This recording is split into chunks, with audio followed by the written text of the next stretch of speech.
함께 보실 말씀은 에스겔서 16장 60절부터 63절까지 말씀입니다.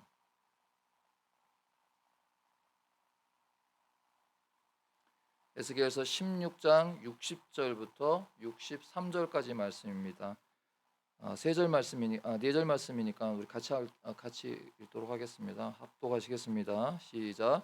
그러나 내가 너의 어렸을 때에 너와 세운 언약을 기억하고 너와 영원한 언약을 세우리라. 내가 네 형과 아우를 접대할 때에 내 행위를 기억하고 부끄러워할 것이라. 내가 그들을 내게 딸로 주려니와 내 언약으로 말미암음이 아니니라. 내가 네게 내 언약을 세워 내가 여호와인 줄 내가 알게 하리니 이는 내가 내 모든 행한 일을 용서한 후에 네가 기억하고 놀라고 부끄러워서 다시는 입을 열지 못하게 하려 함이니라. 주 여호와의 말씀이니라. 아멘. 오늘 설교의 제목은 너와 세운 언약을 기억하고입니다. 우리 함께 같이 해보실까요? 시작. 너와 세운 언약을 기억하고. 오늘 본문 말씀 앞에 보시면 59절에 이런 말씀이 있습니다. 나 주 여호와가 이같이 말하노라. 내가 맹세를 멸시하여 언약을 배반하였은즉 내가 내 행한 대로 행하리라. 여러분은 영상을 통해서 보셨지만 참 이상합니다. 왜냐하면 60절과 대치되는 것처럼 보이기 때문입니다. 예루살렘 곧 이스라엘은 언약을 배반했습니다. 그래서 행한 대로 내게 행하시는 하나님의 심판을 예고받았습니다. 그렇다면 언약은 파괴된 것일까요? 우리가 살면서 약속을 잘 안 지킵니다. 물론 지키려고 가능한 노력을 합니다. 특히 부모 되신 여러분들이 자녀들과의 약속을 되돌아보면 그렇지 않습니까? 그런데 이런 약속 말고 예를 들어서 집을 계약한다고 치면 어떻습니까? 하루라도 약속을 어긴다면 바로 계약은 취소될 것이고 보증금은 떼일 것입니다. 나 혼자만이 아니라 다른 약속들과 연결되어 있기 때문에 생각보다 복잡한 것이 바로 계약입니다. 하물며 인간의 계약도 이런 정도라면 하나님과의 약속은 두말할 잔소리가 아니라 59절에 내 행한 대로 내게 행하리라는 말씀은 당연한 결과가 아니겠습니까? 그러나 이 고대 시대의 계약을 한번 살펴볼 필요가 있습니다. 먼저 서로 간의 계약문을 발표합니다. 그리고 동물 한 마리를 반으로 자른 다음에 각을 또 펼쳐놓고 그 사이로 지나가면서 서로의 약속이 파기될 때에는 죽음으로써 갚는다는 정당성을 바로 그 배경을 두고 본문을 살펴볼 필요가 있습니다. 첫 번째로 살펴볼 것은 하나님과 맺은 언약은 무엇인가 하는 것입니다. 에스겔서 16장 오늘 본문의 3절입니다. 3절에 보니까 이르기를 주 여호와께서 예루살렘에 관하여 이같이 말씀하시되 내 근본과 내 땅은 가나안이요 내 아버지는 아모리 사람이요 내 어머니는 헷 사람이라 라고 말하고 있습니다. 쉬운 말로 말해서 근본도 없었던 예루살렘 이스라엘이 바로 계약의 대상자였다는 것입니다. 창세기 12장 1절과 2절에는 이렇게 말씀하고 계십니다. 여호와께서 아브라함에게 이르시되 너는 너의 고향 친척과 아버지의 집을 떠나 내가 내게 보여줄 땅으로 가라. 내가 너로 큰 민족을 이루고 내게 복을 주어 내 이름을 창대하게 하리니 너는 복이 될지라. 왜 이런 사건이 생겼습니까? 12장 바로 앞장에 보면 11장에는 인간들이 바벨탑을 쌓아서 하나님의 이름을 도전하는 장면이 나옵니다. 바벨탑을 쌓는 이유는 바로 쌓아 올려서 하늘까지 닿아서 우리의 이름을 널리 알리고자 하는 것이 목적이었습니다. 그 많은 사람들 가운데 하나님의 이름을 높이는 자는 아무도 없었습니다. 그래서 하나님께서는 아브라함을 택하셨고 그에게 어떤 선택받을 만한 조건이 있는 것이 아님에도 불구하고 아브라함을 주권적으로 선택한 것이었습니다. 그리고 11장 후반절을 읽어보면 그 아브라함의 아버지 데라는 정착하지 못하고 떠돌아다녔으며 며느리였던 사레는 임신하지 못하는 상태였다라고 기록하면서 바로 그가 그렇게 근본 없는 상태였다는 것을 말씀하고 있습니다. 이 말씀이 바로 오늘 에스겔서 16장 4절에 보면 네가 난 것을 말하건대 네가 날 때에 내 배꼽줄을 자르지 아니하였고 너를 물로 씻어 정결하게 하지 아니하였으며 내게 소금을 뿌리지 아니하였고 너를 강보로 싸지도 아니하였나니 이 말씀은 바로 아이가 태어났음에도 불구하고 처음부터 돌봄을 받지 못한 상태 뿐만 아니라 아무도 너를 불쌍히 여겨서 그 버려진 상태를 돌아보지도 않는 상태, 바로 그것이 아브라함 창세기 12장 1절에서 떠나라, 보여줄 땅이 있다, 큰 민족을 하겠다, 복을 주시겠다, 내 이름을 창대하게 하겠다, 이것은 바로 나라의 조건인 땅과 민족 곧 백성을 만족시키신다는 뜻입니다. 더 중요한 것은 복 그 자체가 되게 해주시겠다는 하나님의 엄청난 말씀은 바로 에스겔서 6장 6절에 나타나 있는 두 번에 걸쳐서 살게 하시는 하나님의 조건 없는 일방적인 은혜입니다. 그렇게 아브라함은 성장했습니다. 아시는 것처럼 애굽으로 내려갔지만 이 또한 하나님의 섭리로 말미암아 큰 민족을 이루는 과정이었습니다. 그러나 하나님께서는 애굽이라는 땅에서 예배할 수 없음을 아셨습니다. 그리고 백성들의 고통이 극에 달해 부르짖었고 하나님께서는 모세를 통해 예배하기 위해 백성을 내어 보내줄 것을 애굽 바로에게 요구했지만 거절당했습니다. 이때 하나님께서는 10가지 재앙을 내려 애굽 왕 바로를 굴복시켜 출애굽하게 하셨던 것입니다. 그리고 시내산에 이르러서 하나님께서는 백성들과 언약을 세우십니다. 애굽에서 행하신 일을 보게 하셨던 이 일을 통해서 하나님의 언약이, 그 하나님의 언약의 가치가 백성들로 하여금 강제 계약이 아니라 이스라엘 백성이 전적으로 동의해서 일어나는 언약임을 알게 하시는 것입니다. 마치 당신의 능력의 일부를 억제하셔서 사람이 순종이 없으면 하나님의 역사가 일어나지 않는 것처럼, 하나님의 나라가 건축되지 않는 것처럼 보이게 하셨다는 말입니다. 우리는 이런 사실을 통해서 하나님께서는 우리에게 순종을 유발시키시는 것입니다. 그 내용을 이렇습니다. 출애굽기 19장 5절에 있는 말씀인데 같이 한번 읽어보겠습니까? 5절을 제가 읽어드리겠습니다. 여기 볼 말씀이 맞습니다. 같이 읽겠습니다. 시작. 세계가 다 내게 속하였나니 너희가 내 말을 잘 듣고 내 언약을 지키면 너희는 모든 민족 중에서 내 소유가 되겠고 너희가 내게 대하여 제사장 나라가 되며 거룩한 백성이 되리라. 너는 이 말을 이스라엘 자손에게 전할지니라. 시내산에서 하나님이 주신 내용이 바로 이것이고, 이것이 여러분과 제가 잘 알고 있는 베드로전서 2장 9절의 말씀, 그러나 너희는 택하신 족속이요 왕 같은 제사장이요 거룩한 나라요 그의 소유가 된 백성이니 이는 너희를 어두운 데서 불러내어 그 기이한 빛에 들어가게 하신 이의 아름다운 덕을 선포하게 하려 하심이라는 말씀이 바로 이 구절에서 시작된 것입니다.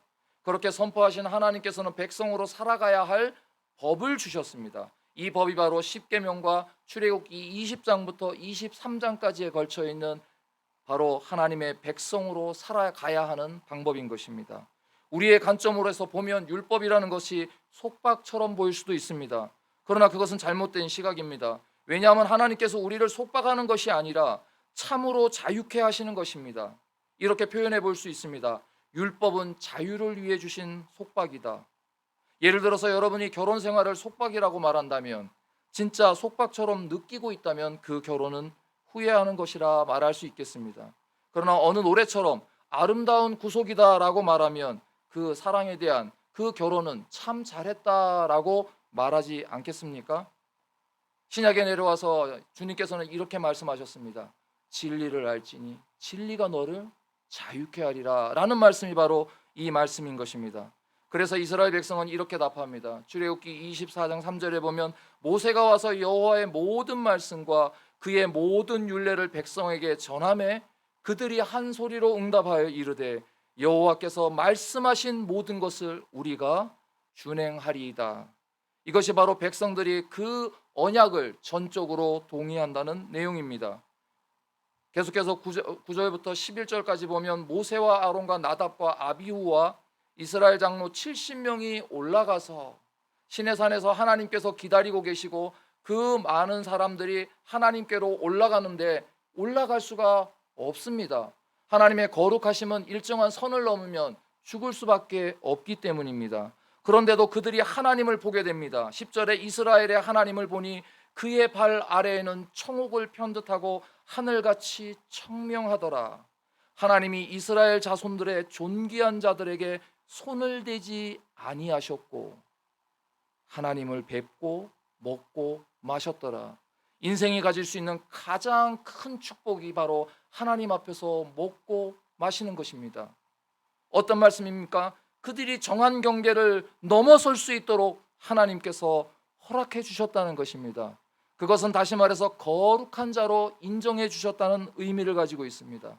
여러분, 주님께서 십자가에 죽으실 때의 장면을 기억해 보십시오. 지성소의 휘장이 위에서 아래로 찢어지는 장면은 결코 인간이 사함을 받지 않고서는 넘어설 수 없는 지성소로 바로 들어갈 수 있도록 주님께서 그 경계를 열어주셨다는 의미를 갖고 있습니다. 그날에 우리는 하나님을 뵙고 먹고 마시는 놀라운 구원의 잔치에 참여하는 것입니다. 그럼에도 안타깝지만 얼마의 시간이 지나지 않아서 이들이 한 행동은 금송아지를 세우는 것이었습니다. 이것이 인간의 실존입니다. 그렇게 시작된 광야 40년은 하나님의 백성으로 살아가는 훈련 코스였습니다. 훈련에 패스하지 못한 1세대는 불순종으로 말미암아 광야에서 죽었고, 모세는 신명기에서 2세대 백성에게 반드시 기억하고 가나안에서 살아야 한다라고 말했지만, 사사기에 나타난 이스라엘 백성은 가나안의 풍습을 따라 자기 소견에 옳은 대로 판단하며 하나님이 없는 듯 살게 되었습니다. 이것은 하나님의 율법을 벗어나서 삶의 방식을 세상의 방식대로 살아가는 것입니다. 종국에는 왕이 없어서 그렇다라고 핑계하면서 그들은 하나님께 왕을 구했습니다. 그럼에도 하나님께서는 그들의 요구를 받아들이셨습니다. 왜 하나님께서는 이들의 요구를 받아들이셔서 왕을 세우셨습니까? 이미 우리는 수요 기도회를 통해 긴 사무엘 상하를 배우면서 왕이 세워졌지만 다윗을 통해서 하나님의 약속이 어떻게 지켜지고 있는가를 우리는 배웠습니다. 두 번째, 하나님께서는 바로 약속에 신실하게 지키신다는 것을 우리는 본문의 말씀을 통해서 알 수 있습니다. 왜냐하면 그로부터 1000년이란 역사 동안 에스겔이 지금 고난을 당하고 있는 그 시간까지 1000년이라는 시간 동안 이스라엘의 불순종에도 불구하고 하나님께서는 언약을 지키셨다는 사실입니다. 사무엘하 7장 6절에 보면 이렇게 나타납니다. 내가 이스라엘 자손을 애굽에서 인도하여 내던 날부터 오늘까지 집에 살지 아니하고 장막과 성막 안에서 다녔나니, 이것이 하나님께서 이스라엘 백성에게 보내주신 임재였습니다. 동행이었습니다. 그런데 하나님께서는 오히려 내가 언제 집을 지어달라고 했느냐라고 다윗에게 반문하고 계십니다. 그럼에도 불구하고 하나님께서는 다시 다윗의 기도를 수납하셨습니다. 하지만 하나님께서는 다윗과 새 언약을 세우셨습니다. 그것은 인간의 손으로 만든 집이 아니라 견고한 하나님의 집에 대한 약속이었습니다. 그랬던 하나님께서는 인간 다윗에게 내 몸에서 날 내 씨를 내 뒤에 세워 그의 나라를 견고하게 하리라 라고 새 언약을 세우신 것입니다. 그러면서 주님께서는 그가 만일 죄를 범하면 내가 사람의 매와 인생의 채찍으로 징계하시겠다 하셨습니다. 그리고 나서 16절에 내 집과 내 나라가 내 앞에서 영원히 보존되고 내 왕위가 영원히 견고하리라 라고 약속을 갱신함으로써 하나님께서는 계속해서 우리 인생 가운데 동행해 주셨다는 것입니다. 하지만 솔로몬 이후에 북이스라엘과 남유다로 갈라지고 말았습니다. 북이스라엘은 우상을 숭배했습니다. 이상의 신을 받아들임으로 결국 패망한 것이 기원전 727년에 멸망한 것입니다. 이를 지켜보던 호세아 선지자는 이렇게 얘기했습니다. 호세아서 7장 11절에 에브라임은 어리석은 비둘기같이 지혜가 없어서 애굽을 향하여 부르짖으며 아수르로 가는도다. 애굽에 손을 내밀어 정치적인 동맹을 맺었습니다. 이 사실이 아수르로 하여금 침공하게 만들었고 결국은 패망에 이르렀습니다. 그리고 호세아서는 벌써 4장 6절부터 10절까지 긴 말씀을 통해서 이런 일이 왜 일어났는가를 말씀하고 있습니다. 내 백성이 지식이 없으므로 망하는도다. 내가 지식을 버렸으니 나도 너를 버려 내 제사장이 되지 못하게 할 것이요, 내가 내 하나님의 율법을 잊었으니 나도 내 자녀들을 잊어버리리라. 그들은 번성할수록 내게 범죄하니 내가 그들의 영화를 변하여 욕이 되게 하리라. 그들이 내 백성의 속죄 제물을 먹고 그 마음을 그들의 죄악에 두는도다. 장차는 백성이나 제사장이나 동일함이라. 내가 그들의 행실대로 벌하며 그들의 행위대로 갚으리라. 그들이 먹어도 배부르지 아니하며 음행하여도 수요가 늘지 못하니 이는 여호와를 버리고 따르지 아니하였음이라라고 경고했습니다. 바로 하나님 축복인 제사장이 되지 못하게 하는 것, 그 이유가 바로 하나님의 율법을 잊었기 때문입니다. 그렇게 남겨진 남유다는 그나마 나았을까요? 물론 몇몇 왕들은 개혁을 시행했습니다. 하지만 오랜 시간 뿌리내린 우상 숭배와 삶 속에 깊이 뿌리내린 것을 뽑지 못했습니다. 그래서 에스겔에게 말씀하신 것처럼 네가 말해도 듣지 않을 것이라는 충격적인 말씀을 하신 것입니다. 역사는 이스라엘에게만 흐르는 것이 아닙니다. 하나님께서는 인류 역사의 주인이시기 때문에 아수르는 북이스라엘을 패망시키며 성장하는 것 같지만 어디 그렇습니까? 다시 바벨론이 일어서고 우리가 잘 알듯 느부갓네살은 신흥나라의 우뚝 선 왕이 되어서 지역의 작은 나라들을 지배하며 제국의 패권을 이어가는 것이 역사였습니다. 예루살렘은 어떻습니까? 하나님의 법을 떠난 인생은 세상의 법으로 살아가기 마련입니다. 하나님께서 보배로운 백성으로 왕 같은 제사장으로 거룩한 나라로 선택한 이스라엘은 그들의 처지를 잊어버린 채 추악한 행위를 꺼리낌 없이 자행했던 것입니다. 그런 내용이 바로 본장의 15절 이하에 나오는 음료로서 나타난 예루살렘의 모습입니다. 느부갓네살은 1차 포로로 소위 말해서 귀족집 자제들을 잡아갔습니다. 매주 말씀을 통해서 듣고 있는 바로 다니엘서의 그 다니엘과 세 친구가 그들입니다. 하지만 예루살렘은 그런 경고에도 불구하고 계속해서 하나님을 떠난 행동을 벗어나지 못하고 더 적극적으로 행음하는 여인처럼 여기저기에 다리를 벌리고 이웃나라의 도움을 청하는 호세아 선지자의 선포와 별반 다르지 않았던 것입니다. 예루살렘에 있었던 예레미야는 오히려 강력하게 선포했습니다. 예레미야서 27장 2절에 여호와께서 이같이 내게 말씀하시되 너는 줄과 멍에를 만들어 내 목에 걸고, 이것은 바로 바벨론의 통치를 받아들이고 살라는 뜻입니다. 8절에 여호와의 말씀이니라 바벨론의 왕 느부갓네살을 섬기지 아니하며 그 목으로 바벨론의 왕의 멍에를 매지 아니하는 백성과 나라는 내가 그들이 멸망하기까지 칼과 기근과 전염병으로 그 민족을 벌하리라. 오죽했으면 하나님께서는 예레미야를 통해서 바벨론의 통치에서 생명을 보존하라고 했겠습니까? 이 말씀은 바벨론에 부역하라는 의미가 아닙니다. 회개의 기회이며 하나님께서 바벨론 역시 징계하실 것이라는 선포가 담겨 있기 때문입니다. 그러나 현실은 마치 예레미야가 친바벨론자처럼 보였을 것입니다. 그러나 오히려 부역자들은 그때 평화를 외치던 거짓 선지자들이었습니다. 이들은 하나님의 임재의 장소였던 성전을 더럽혔던 자들입니다. 예레미야서 27장 9절에 보면 너희는 너희 선지자나 복술가나 꿈꾸는 자나 술사나 요술자가 이르기를 너희가 바벨론의 왕을 섬기게 되지 아니하리라. 여기에 나오는 각종 사람들을 보십시오. 선지자, 복술가, 꿈꾸는 자, 술사, 요술사, 이런 것들은 다 우상이 숭배되는 것들입니다. 그런 자들의 말을 듣고 따라가는 하나님의 예루살렘이 어떤 모습이었겠습니까? 하나님께서는 에스겔에게 이런 모습에 대하여 나도 진노가 합당하다라고 고발하고 있는 것입니다. 하나님의 평가는 지금 예루살렘의 불의가 오히려 소돔보다도 더하다라고 48절에 판단하고 있습니다. 뿐만 아니라 이미 멸망했던 북이스라엘 사마리아도 예루살렘의 죄악의 절반밖에 되지 않는다라고 말하면서 예루살렘이 범하고 있는 죄악이 얼마나 가증한 것인지를 에스겔서 16장 2절에 말씀하고 있습니다. 인자야 예루살렘으로 그 가증한 일을 알게 하여. 지금 2차 포로로 제사장 그룹과 많은 백성이 잡혀온 지 5년여 포로 공동체를 이루고 있는 그들 속에서 그들은 다시 우상을 준비하고 있다는 장로들 사이에서 에스겔은 이런 말씀을 받고 있는 것입니다. 에스겔서 16장 59절에 나 주 여호와가 이같이 말하노라 내가 맹세를 멸시하며 언약을 배반하였은즉 내가 내 행한 대로 내게 행하리라. 그들이 행한 대로 행한다는 것은 하나님의 심판이 정당하다라는 것을 말하고 있습니다. 하나님의 백성은 아주 큰 특권을 가지고 있는데 그것이 무엇이냐면 레위기의 제사법입니다. 이것이 언약이 가지는 특징인데요. 왜 그러냐 하면 이 하나님의 언약을 세우는 데 있어서 율법을 지키게 하셨지만 그러나 우리는 범죄할 수 있습니다. 그래서 하나님께서 주신 것이 바로 레위기의 제사법입니다. 다시 말해서 범죄했을 때 하나님의 백성은 그 정체성을 잃지 않도록 제사법을 통해서 하나님 앞에 나아갈 수 있는 길을 열어 주셨다는 것입니다.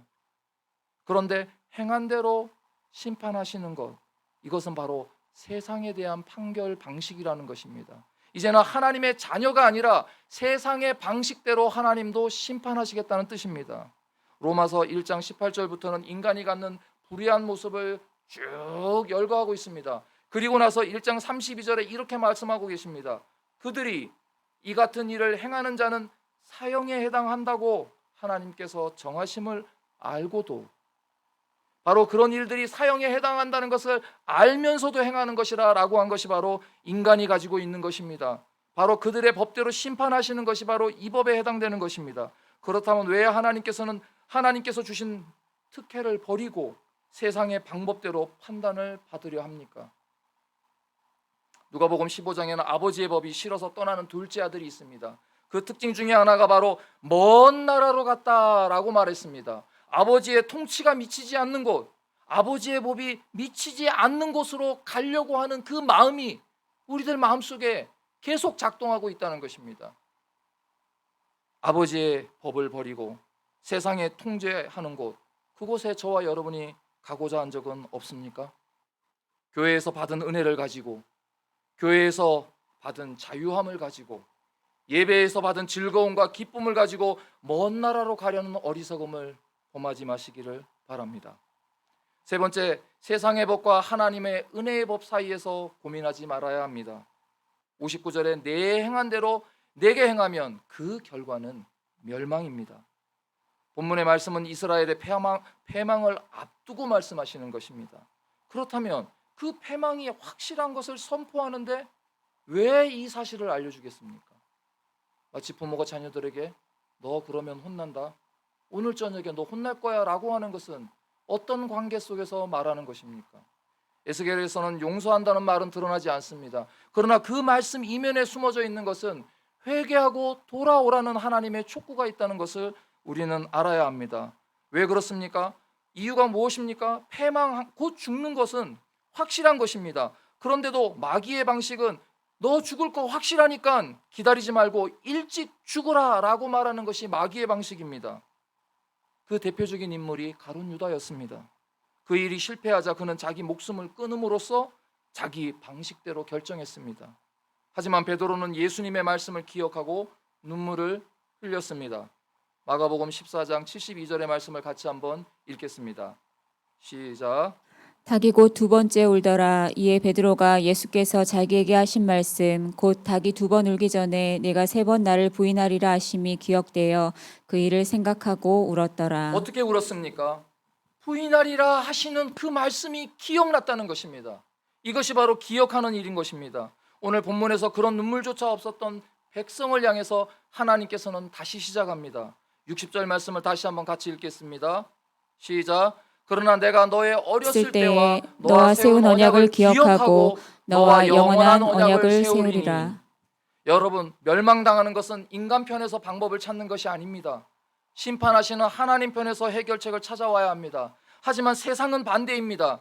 죽을 만큼 고통스러운 자에게 죽지 않을 방법을 네가 내라 라고 말하고 있습니다. 하지만 선하신 하나님께서는 어렸을 때 너와 세운 언약을 기억하고, 이미 우리가 살펴보았던 창세기 언약입니다.